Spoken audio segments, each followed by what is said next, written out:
Hey everyone, welcome on into another episode of WRAL Triangle and 2. I am Luis Fernandez. He is Mark Bergen. We're coming to you on a Thursday for a lot of different reasons, but primarily because the Super Bowl is just a few days away. Mark Bergen, how you doing, man? You doing well? Luis, we will talk plenty of Super Bowl, but we have a lot to discuss when it comes to triangle and hoops, including Duke's big win against Notre Dame. And that's where we start today's show. I have a lot of questions, Okay. and really it's what Duke needs to do moving forward for the next Battle of the Blues in March. You get into conference tournament play, the NCAA tournament. What's the identity of this team, and what are the things that the Duke Blue Devils need to improve upon between now and then to ensure they're playing their best basketball come season's end? So last night, and if people didn't hear this, I don't blame you because that game started at 9 p.m. Your favorite, Lewis. I don't even get me started. But last night after the game, head coach John Shire said a few different things, right? After the UNC Duke game last Saturday, there was a lot of question of toughness, of that effort and aggressiveness going for loose balls and things along those lines.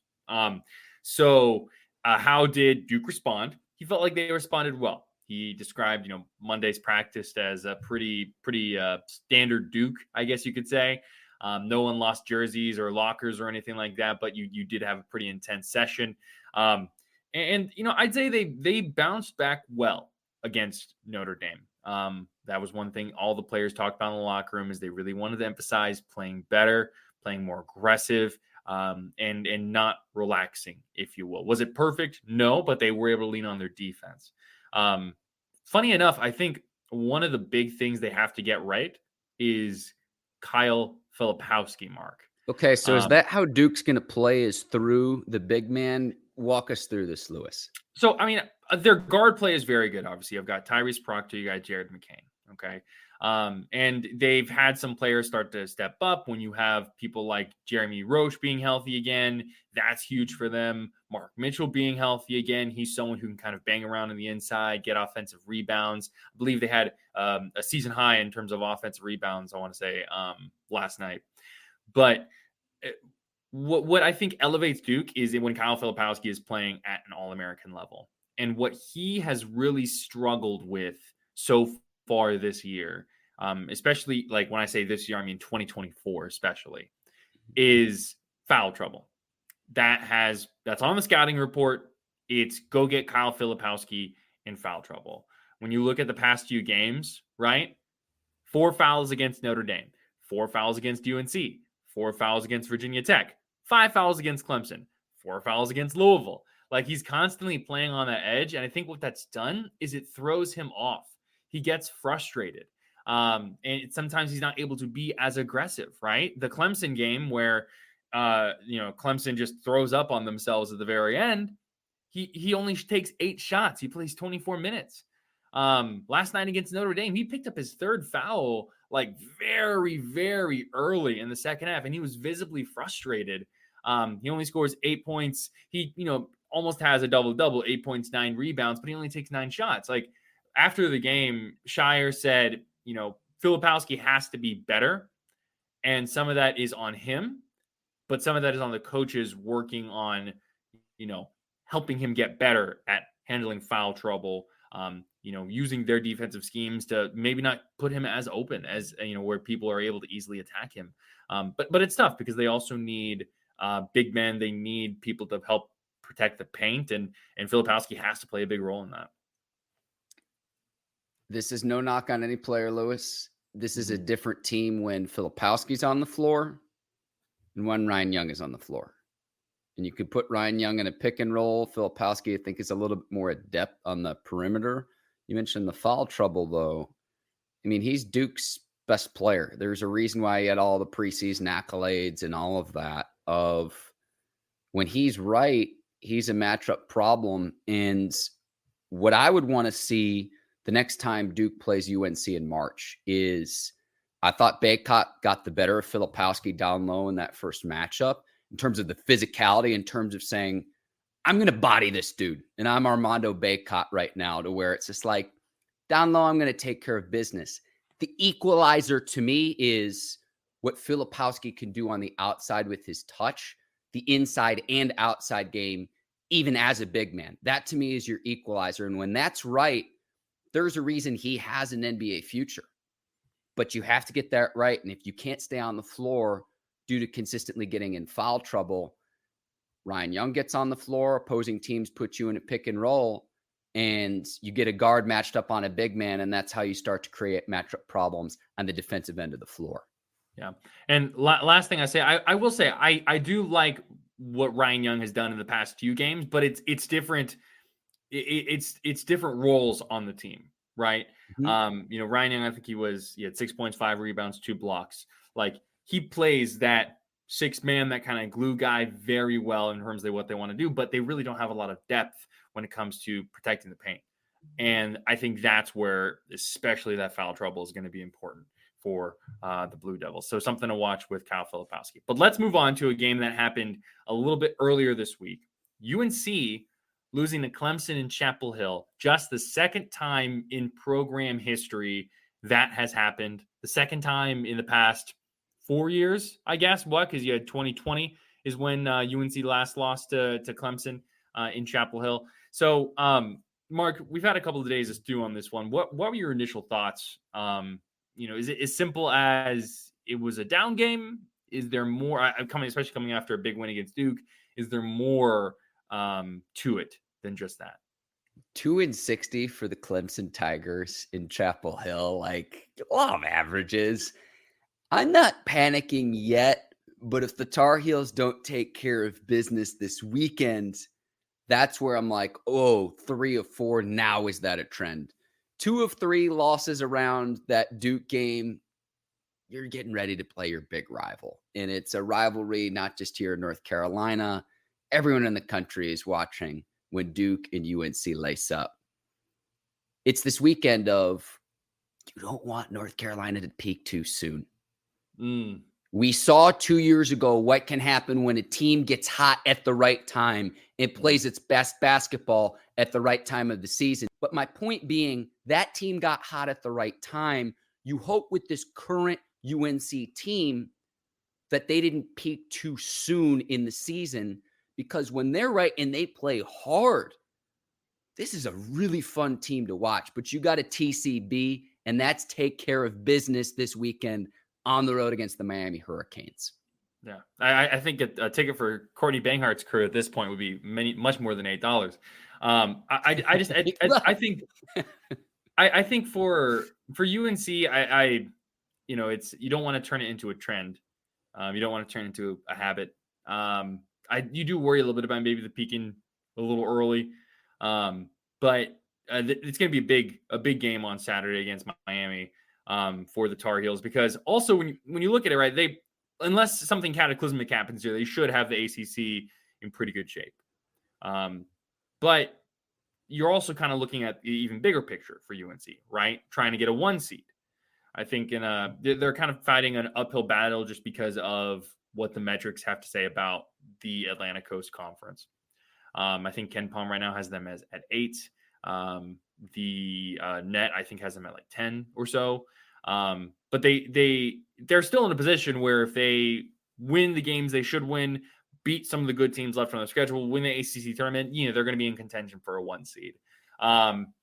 So you kind of have to think about that. To that one, to me, the Clemson game screamed like, emotional hangover after beating Duke. Armando Bacot said after the game that he was upset with some of his teammates coming in late and things like that for practice. So it kind of felt like an emotional hangover. The first half, Lewis, you dig yourself too deep a deficit, and that it's just too much to overcome. It was 15-2, like 3.5 minutes into the game.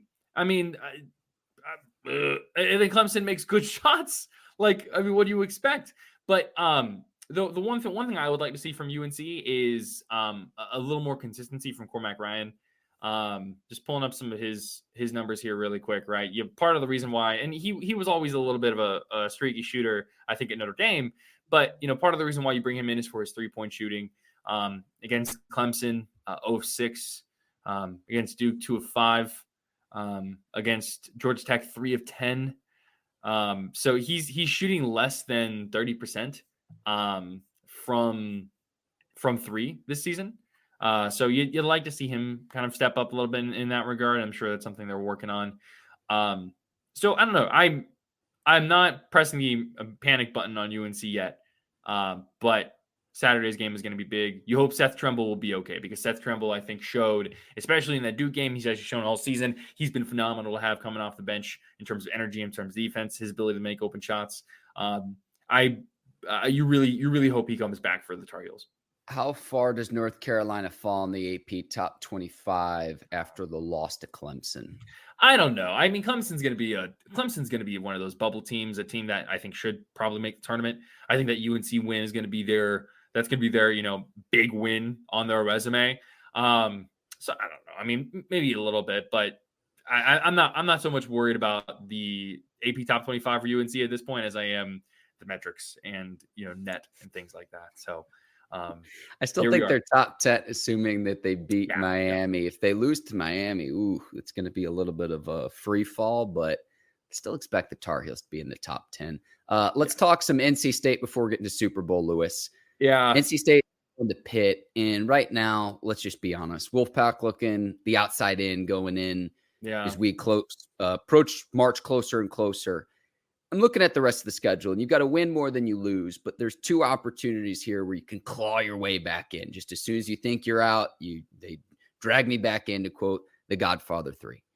North Carolina in Chapel Hill on March the 2nd, and then 2 days later at home, PNC Arena against Duke.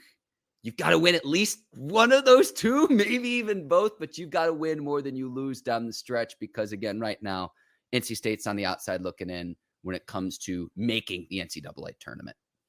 Yeah, I mean, and even if they do really well down the stretch, I think they've kind of dug themselves too deep of a hole. Like, they just haven't looked great. Offensively, when you look at them, they will have these spurts where they just don't do anything, where they're just missing all kinds of easy buckets. I mean, the Georgia Tech game on Saturday, they had a stretch where, Georgia Tech ends up clawing back and taking a big lead. And then they go on this huge run in the second half, and that's great. But, against Pitt, they tie the game 30-30, and then Pitt goes on a 13-0 run. Like, I don't know. Like, DJ Horn and DJ Burns cannot have all your points. And that's exactly what's happening. I think if I pull up the box score here, you had DJ Burns had 19, 9 of 16 in 21 minutes.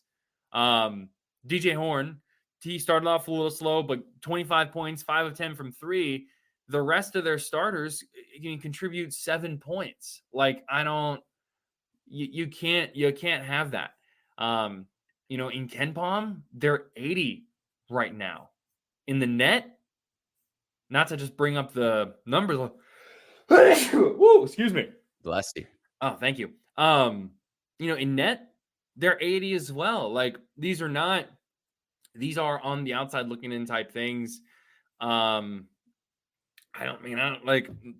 on a 3-game losing streak. It's the teams they're losing to.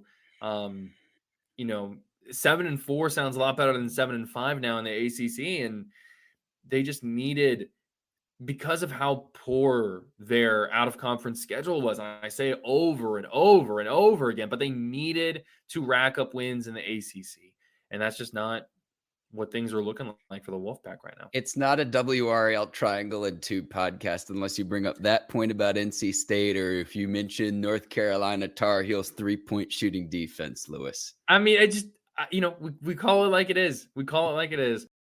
Let's go ahead and move on from college basketball now to the Super Bowl.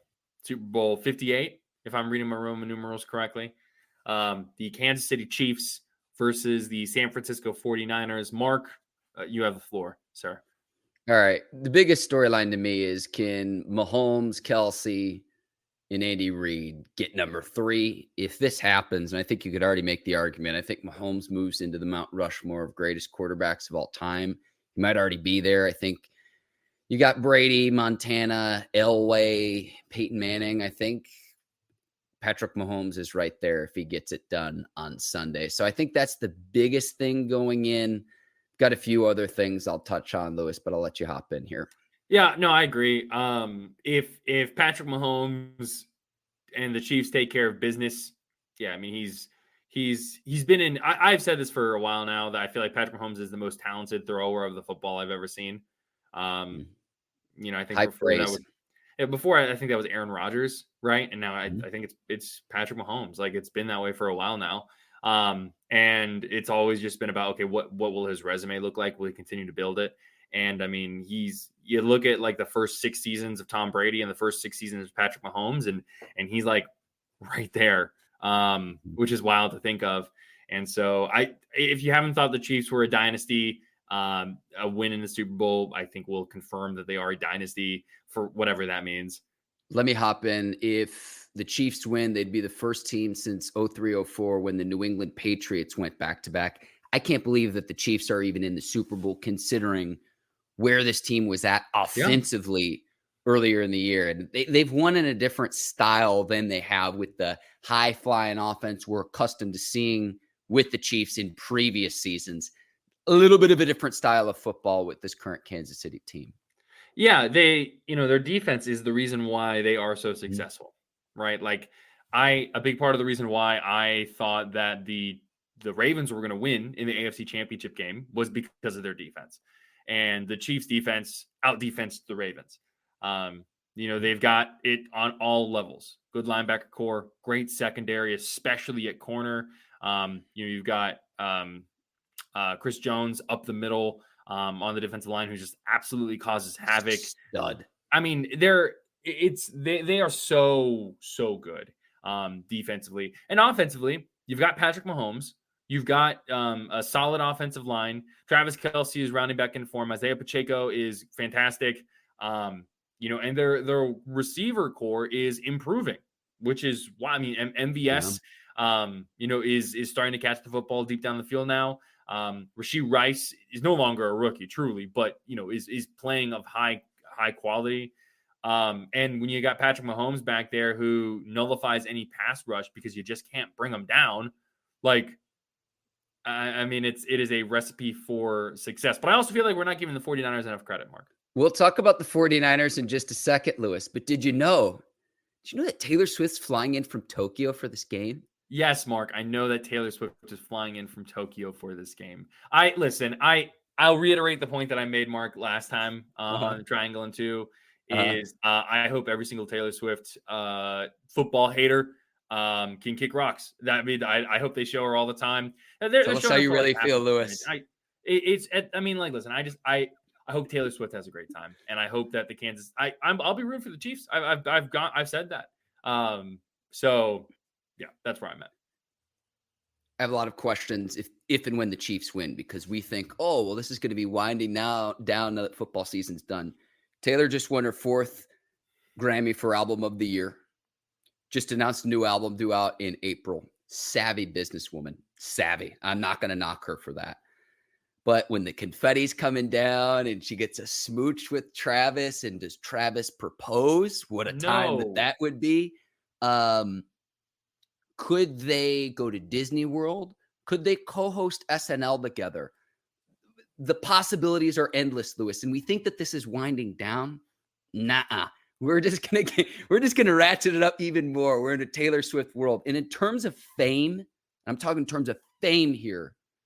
You think of like Elvis, Michael Jackson, like all time. And you can argue the music is better in this generation or that era, whatever. In terms of fame, that's the caliber we're talking about right now when it comes to Taylor Swift. Yeah, it's Taylor Swift. That's been the case for a long time. I don't know. I have some thoughts on her winning Album of the Year. Is that for another podcast, Lewis? It's for another podcast. But I hope everyone has a good time. I hope everyone has a good time watching the Super Bowl. And if more women getting into the NFL threatens you, then I think you can kick rocks. That's what I think. Let's talk 49ers and we'll sign off here. Brock Purdy being Mr. Irrelevant, you're going to hear ad nauseum. One other thing too, Kyle Shanahan, can he finally win the big game? Because if Jimmy G doesn't have an overthrow a few years ago, maybe the 49ers go on and win the Super Bowl against the Chiefs, and we remember history differently. Also remember that Shanahan was the OC in Atlanta when the Falcons had a 28-3 lead against Tom Brady and the New England Patriots. Can he finally win the big one? From a 49er standpoint, that's what I'm looking at. Yeah, they now that I think about it, Kyle Shanahan really has had awful luck when it comes to playing generational quarterbacks in the Super Bowl. Like, I mean, I never thought of it like that before, but man, this guy he can't catch a break. You know, I think the 49ers, my big question with them is going to be, you know, will they still be able to work with this, you know, most efficient like NFL offense of all time? Against the Chiefs. Will that still work? I don't think Brock Purdy is going to play poorly. I feel like Brock Purdy, if anything, will continue to play well. My big question is everyone that is not Brock Purdy. So I'm looking at, you know, Deebo Samuel and Brandon Ayuk. How do they match up against, you know, L'Jarius Sneed and Trent McDuffie? Yeah. Out of Washington. You know, I'm looking at George Kittle. I'm looking at Christian McCaffrey still going to do his thing. So hang on. Don't forget about the big fella up front, Trent Williams, the left tackle. I'm telling you this right now, and this is the portion at the end of the show where we're talking about the big uglies up front. One of the best offensive linemen in all of football. But please continue, Lewis. No, agreed. So I'm looking at everyone else. But the way I kind of look at this game, Mark, is if it's a high scoring affair, I think that favors San Francisco. If it's a low scoring affair, I think that favors Kansas City. All time, Patrick Mahomes and the Chiefs are 9-3 when since Mahomes got there as an underdog, and I think Vegas has them as like -2 or +2 right now. I want to say, 2-point underdogs. Yep.